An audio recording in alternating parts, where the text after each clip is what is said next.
las 8 de la mañana con 39 minutos. Seguimos nosotros en Vital Noticias por Radio Vital. Ya lo saben, nos pueden ver también por el canal 36 de Movistar y por nuestra cuenta de Facebook, Vital FM. Vamos a ver el caso tan mediático que ha captado la atención pública y ha sido bastante mediático. Algunos consideran que excesivamente mediático, pero se está sentando un precedente, sobre otros casos similares, ¿no? Se ocurren accidentes donde muchas veces el conductor se da a la fuga, pero nunca los detienen, no pasa nada. En este caso sí, el Poder Judicial ha dictado 9 meses de prisión preventiva contra Adrián Villar, de 21 años, investigado por el presunto delito de homicidio culposo, omisión de socorro y fuga del lugar del accidente de tránsito en agravio de la deportista Lizeth Marzano, quien falleció tras ser atropellada en San Isidro el 17 de febrero. Estamos nosotros en compañía del doctor Aurelio Pastor, ex ministro de Justicia y destacado experto en temas penales. Doctor, muy buenos días, bienvenido. Buenos días, Raquel, muchas gracias. Bueno, ¿se esperaba esta detención de 9 meses? Yo pensé seriamente en que el juez no iba a dar la detención. ¿Por qué? Porque existían una serie de elementos que, desde mi punto de vista, podrían haber determinado otro tipo de restricción para el causante, que es el señor Villar. Sin embargo, el juez ha tenido una interpretación a veces forzada de algunas figuras que podrían generar precedentes peligrosos para todos, ¿no? Sin embargo, entiendo, es un caso altamente mediático, ha sido altamente mediático, el juez ha estado sometido a una mirada pública permanente, ha tenido algunos gestos que no debió haberlos tenido en la audiencia anterior, sobre todo cuando le dice, hijo, ¿cómo te sientes? O sea, ha dado la impresión de alguna familiaridad que ha permitido que se escarbe en una supuesta vinculación con la defensa en años atrás. Es muy difícil que en un país como el Perú, en donde, además en Lima, en donde se llevan a cabo determinados casos bastante sensibles, un abogado de la participación activa que tiene César Nakazaki no conozca a los magistrados, pero el conocimiento que uno tiene de los magistrados, ya sea de los fiscales o de los jueces, no determina una resolución favorable, porque el magistrado también conoce probablemente a los abogados de los otros grupos, ¿no? Y eso no genera. Así que por ahí debió descartarse todo. Pero volvamos al caso. Lo que se ha discutido y lo que se ha resuelto ayer es con respecto a la prisión preventiva. La prisión preventiva tiene determinadas condiciones en la ley.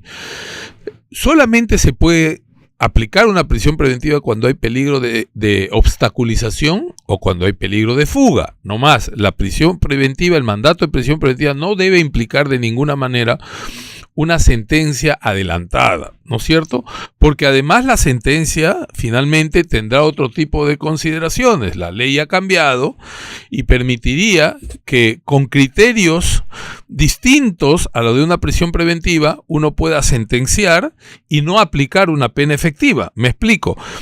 En los últimos tiempos han habido algunos cambios legislativos, algunos a propósito del COVID, que ha generado espacios de mayor reflexión del juez para no aplicar penas efectivas en determinados delitos y ante determinadas circunstancias.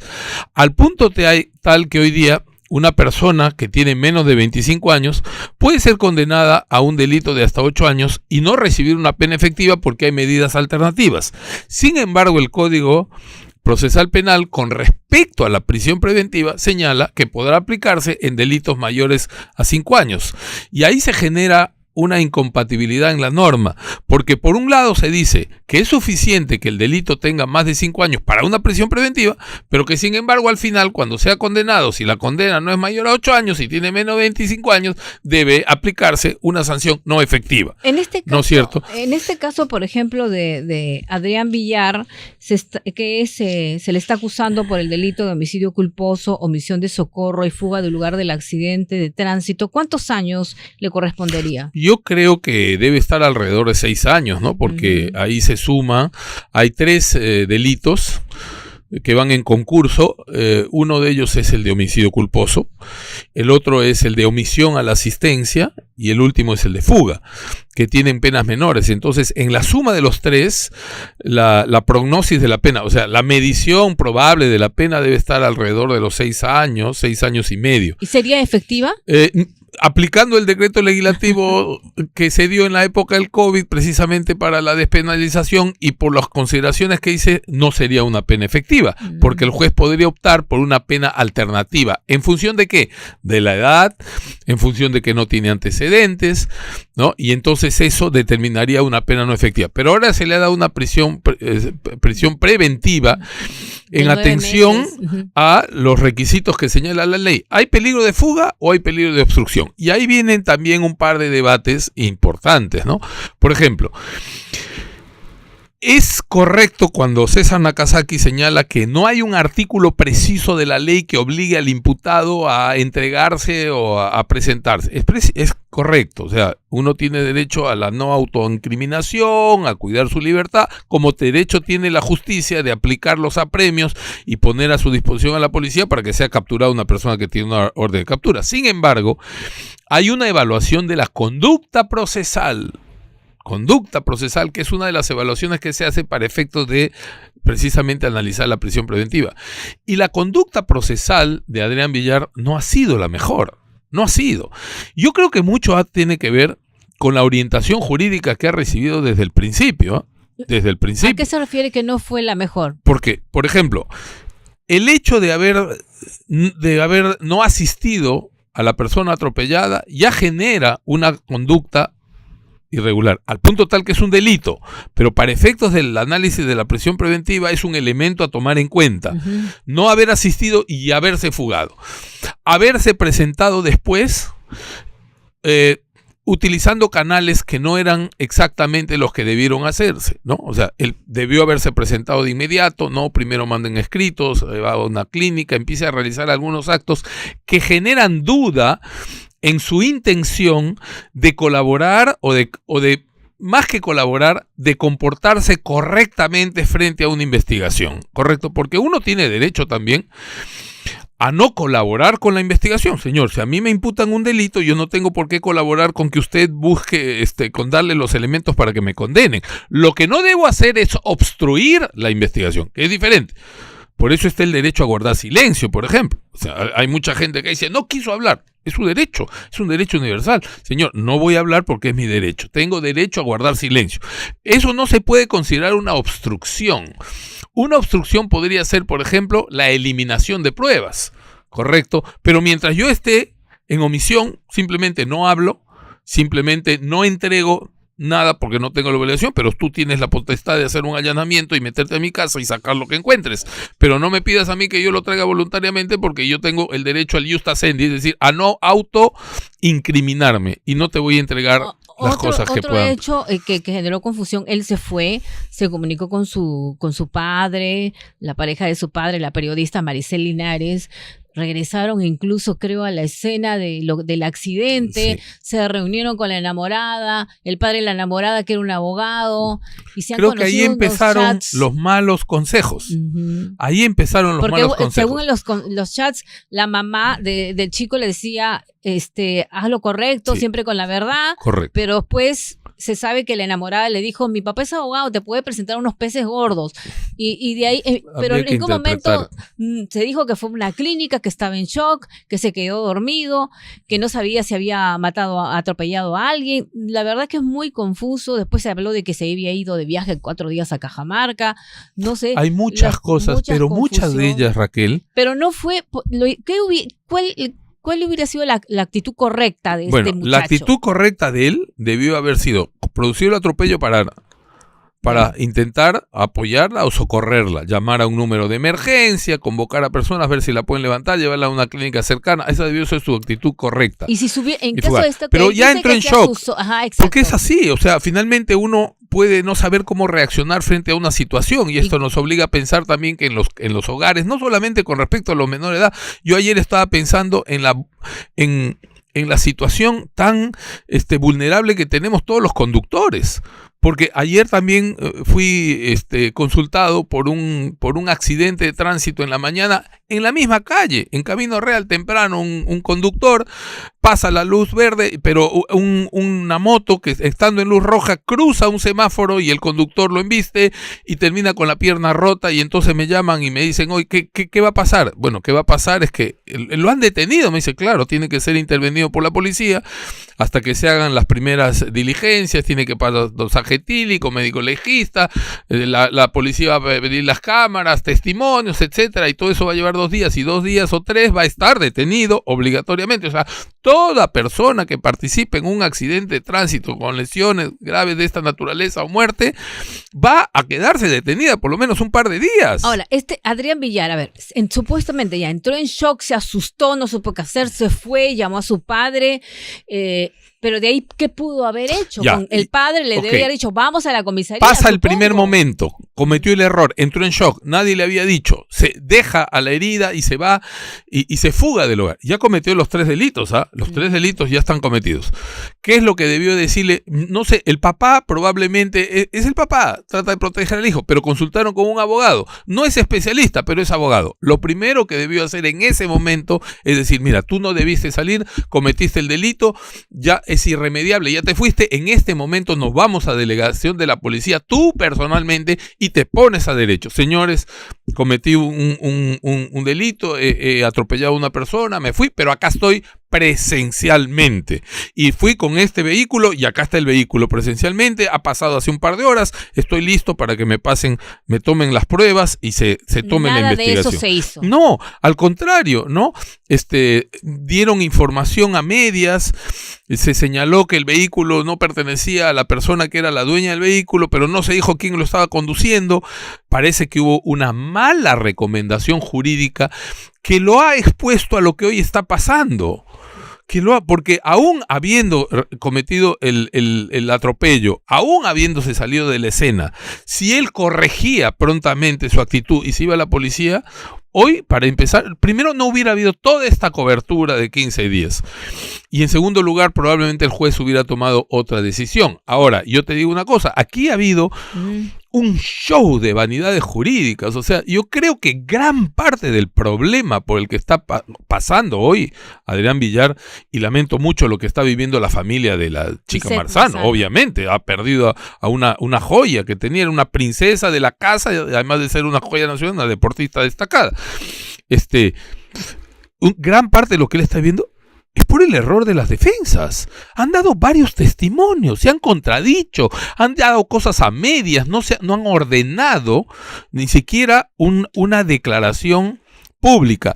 Yo siempre digo, cuando se trata, y esto es un consejo, ya los años te enseñan, cuando estamos frente a un caso mediático, o sea, hay fuego, no puedes apagar el fuego con gasolina. Entonces, la primera función del abogado que va a haber un tema mediático es bajar el fuego. Así es. Pero si salen los abogados y empiezan a caminar por todos lados y dan una versión, dan otra, terminan siendo los showman. Ahora, sobre la detención tema. preliminar, el abogado de Villar, la defensa de Villar, reclama sobre el arraigo, ¿no? Cuestionó que uno de los argumentos utilizados por el magistrado, quien consideró que su patrocinado no contaba con arraigo domiciliario, pese a que, según afirmó, se acreditó que vive con sus padres. El juez ha dicho que no hay arraigo, y en uno de los extremos ha señalado que como Adrián vive con padres biológicos que están separados, entonces no tendría arraigo familiar. Yo no comparto esa opinión. O sea, no la comparto en el sentido genérico tampoco, además, porque es peligroso. O sea, cada persona, cada menor o cada persona como él, que no es menor, pero todavía está en un rango considerado en la ley para algún efecto favorable, tiene padres separados y vive en una casa con uno y no con el otro, no tiene arraigo. No puede ser. O sea, la Corte Suprema ya hace rato que ordenó estas cosas a través de acuerdos plenarios y a través de casaciones. El chico, desde mi punto de vista, sí tiene arraigo, porque tiene un lugar donde domicilia. que se ha debido corroborar con mayor detalle, probablemente. A veces con los tiempos tan cortos no se pueden conseguir, nadie está preparado, pero hay que corroborar. Pero si tiene arraigo, tiene un lugar donde vive, que el padre viva en otro sitio, que tenga otra pareja, otra situación, no le quita el arraigo domiciliario. O sea, también tiene arraigo familiar, porque tiene familia. Pero en conclusión, en su opinión, ¿sí se le debió dictar esta detención preliminar de 9 meses para Adrián Villar? Yo no comparto totalmente el análisis que hace el juez con respecto a los arraigos, que sirven para efectos del peligro de fuga, ¿correcto? Pero sí entiendo que el juez ha tenido un mayor espacio de análisis con respecto a los peligros de obstrucción, por el comportamiento que él ha tenido y por la enorme confusión que han generado todos estos testimonios de los abogados y otros a través de los medios, que ya no se sabe exactamente qué fue, qué pasó, si a dónde fue, si viajó, si no viajó, si una serie de cosas. O sea, creo que más fundamentos ha tenido el juez, sin haber visto la resolución, pues no la hemos visto todavía. Le he estado buscando toda la noche y ahora en la mañana todavía nadie me ha dado la resolución. No sé si la defensa ya la tenga. Ellos ya apelaron anoche, pero ahora tienen que ver la resolución para poder sustentar la apelación en detalle. Pero lo que voy es a lo siguiente. Creo que el juez, para efectos de dictar la prisión preventiva, ha tenido más fortaleza en cuanto a la obstrucción a la investigación que en cuanto al peligro de fuga.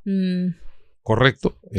Eso ahora, ha pesado más. Claro, ha pesado. Ahora, vamos a ver si en la resolución el juez fundamenta, porque tiene que ser preciso. Una cosa es lo que se diga en la lectura y otra cosa es lo que esté consignado por escrito.